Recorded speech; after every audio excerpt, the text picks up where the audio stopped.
The milk is not typical of all monasteries for many reasons. Firstly, it is very grand, which most, especially later foundations, aren't. Secondly, it was founded in the countryside, whereas in 17th and 18th centuries, a good proportion of foundations were made in towns. Thirdly, it still owns substantial amount of land, because fourthly it lies in the Austrian Republic, the only European country where grand old monasteries have been in continuous existence, since they were founded 900, 1000, even in one case 1200 years ago.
People often forget to take their cards after taking the money from the ATM. Occasionally, this is the common reason, because they get the money and walk away.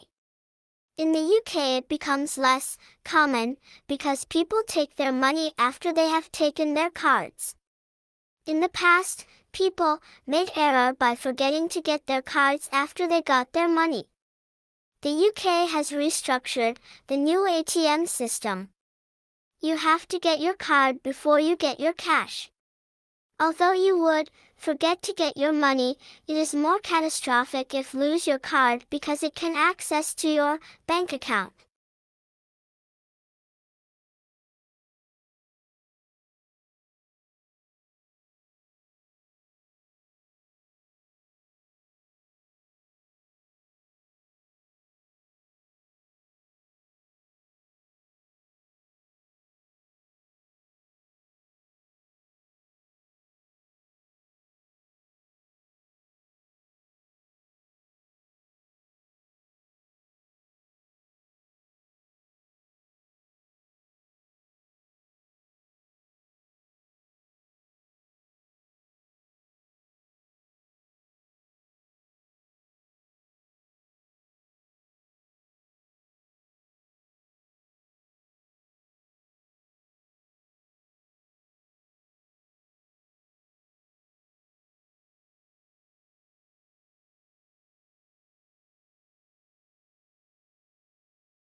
So, we were founded just over 10 years ago, when I was in the Royal Academy, a museum in the center of London, with my 3 children, at the Aztec exhibition. I don't know if any of you saw it.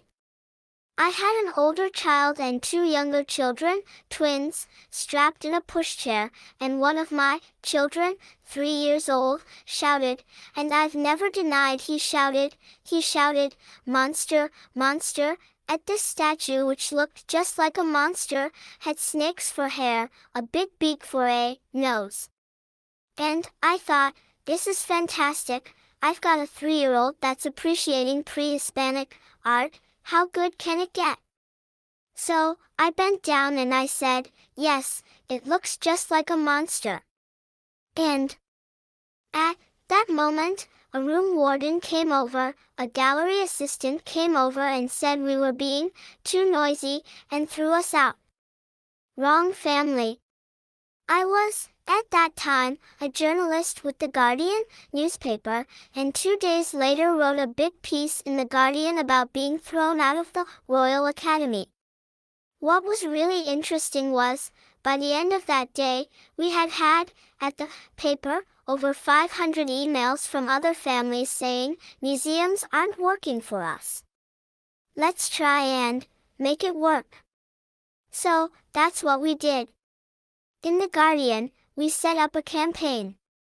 We called it the Kids in Museums campaign, but it didn't really exist. It was just a few pages. We ran loads of stories on it. I began touring the country talking about how to make your museum family friendly.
In our survey, over 100 CEOs who were recently been through an acquisition or merger were asked which areas of their activities needed the most effort. As you can see, the most frequent response to this question was that information technology requires the most integration, effort. According to 58% of those we surveyed, IT was the most time-consuming and needed the most work. This is understandable as many of the IT issues are extremely complex and the consequences of any change in IT can have a significant impact. The key is how quickly and effectively IT integration can be achieved, and there has to be a clear understanding of the consequences there may be of not getting it right. The two other areas requiring significant attention, sales, marketing and business development on the one hand and financial management on the other, both were selected by 49% of the respondents.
Every human culture that we know of has music and language. These are universal, genuine, human universal when they go way back in our species' history. So the question of what these two things might have in common has occurred to a lot of people when it's sort of intuitive. They both involve complex sequences that unfold in time. They both forms of communication.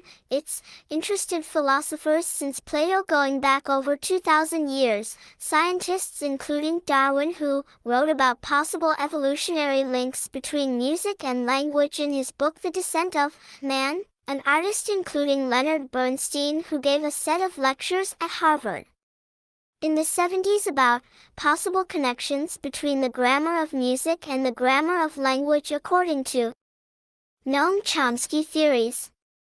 So it's a persistent question, and I think it continues to draw interest from scientists today, because there are just some basic obvious similarities.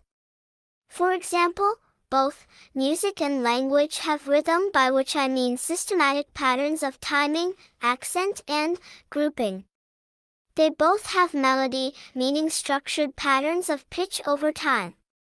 And they both have syntax, mean discrete elements like notes or words, and principles for combining those elements into sequences. Sentences are just random sequences of verbs, and music melodies and compositions are far from random sequences of notes. They are principles. And they both convey emotion or effect using sound.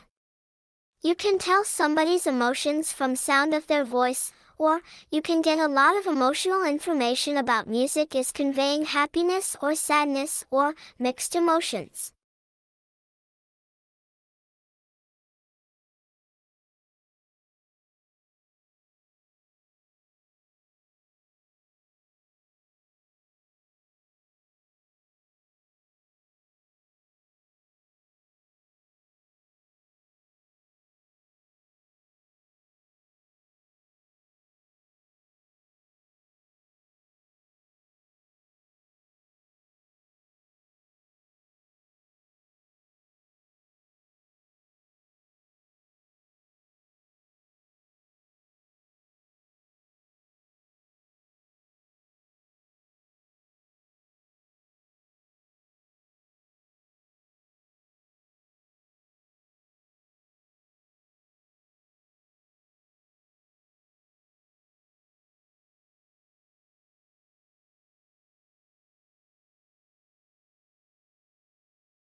So really, when you talk about using science to solve problems, which I think most about, pseudoscience.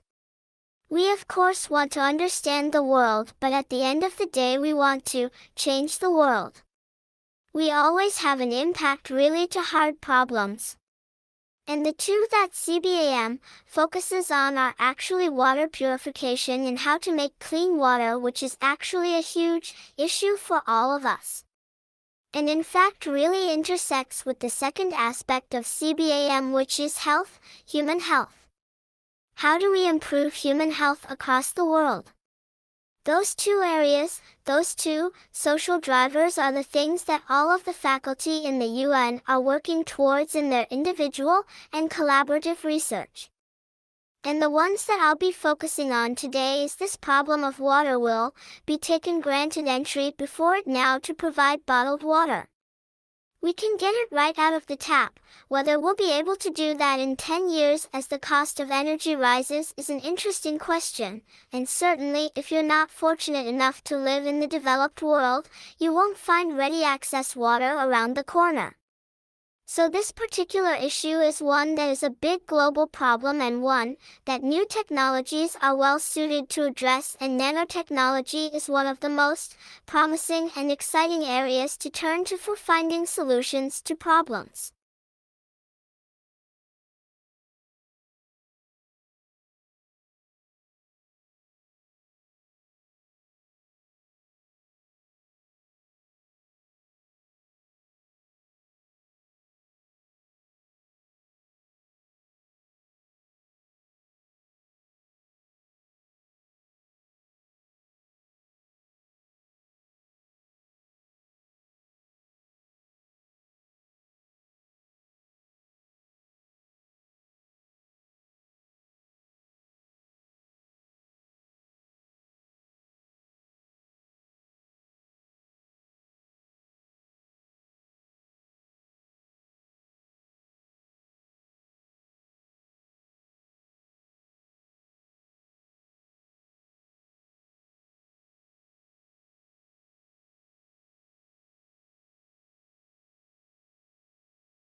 today we will discuss the two main origins of the concept of political ideology.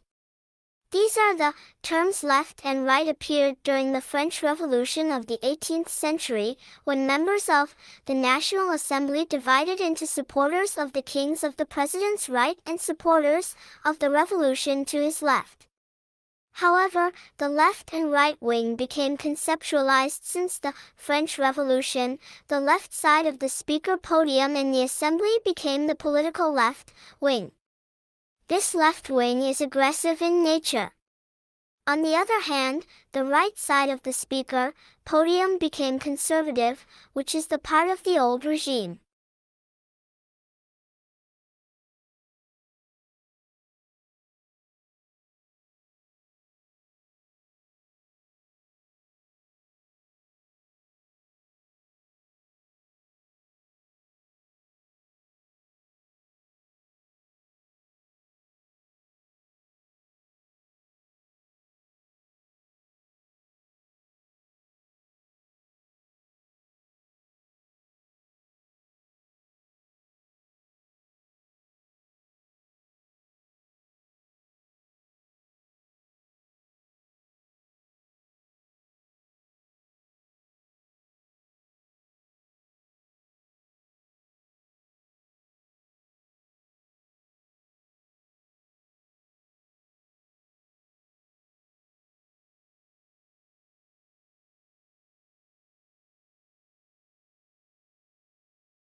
Africa is one of the poorest continents in the world, and its economy is at stake.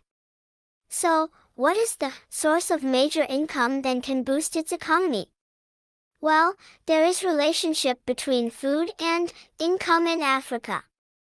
According to a recent research, most residents in Africa suffer from poverty and the main livelihood is wildlife, especially fish from the river. Fish is the major source of food and protein. Many Africans suffer from protein deficiency. So, it is important for Africans that fish is the major source of their income, since fish industry can attract tourists around the world, which can effectively facilitate the economic development. Fish will become the top one source of income in Africa, and mind you, even the income for foreign economies. This is why income is closely associated with food.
We will now move on to our next topic today.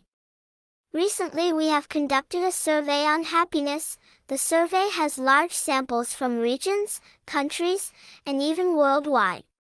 One factor that makes people happy is the consistent patterns, and they are prevalent and consistent across countries and borders. Consistent patterns include some basic things like income, marital status, and employment status. Lastly, other critical factors include that make people happy include environment, quality of life, and natural instinct.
Well, I think the drugs we use are not taken seriously into account. Parents leave their drugs all over the place at home, but their children may accidentally take these drugs before they know it, and soon many children are victim to accidents.